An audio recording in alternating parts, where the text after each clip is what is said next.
बिस्मिल्लाहिर्रहमानिर्रहीम। हाजिर है आपके साथ सना कैसर। आज मैं आपको हुमस बनाना सिखा रही हूँ कि घर में किस तरह हुमस बना सकते हैं इजीली। चलिए देखते हैं उसके लिए हमें क्या क्या चीजें चाहिए। मैंने 1 कप बॉइल चने ले लिए थे। 3 से 4 जो है आप लहसुन के जवे लेंगे और आधा चाय का चमचा नमक, 1 चाय का चमचा नींबू का रस है और ऑलिव ऑयल। चलिए हम इसको ग्राइंडर में डालते हैं और ग्राइंड करेंगे। अब हम इसमें लहसुन भी डाल देंगे और आधा चाय का चमचा नमक, और अब ये नींबू का रस भी ऐड कर देंगे इसमें।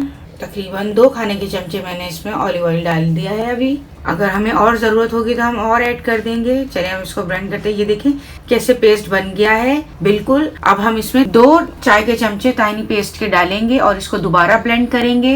ये ताहिनी पेस्ट और हुमस आप देख सकते हैं कितने अच्छे लग रहे हैं। गार्निशिंग के लिए मैंने इसमें 4-5 जो है वो ग्राम्स रख दिए थे। उम्मीद है मेरी रेसिपी आपको पसंद आई होगी। इसको जरूर ट्राई कीजिएगा और मुझे कमेंट्स में बताइएगा। मिलते हैं नेक्स्ट रेसिपी के साथ। अल्लाह हाफिज।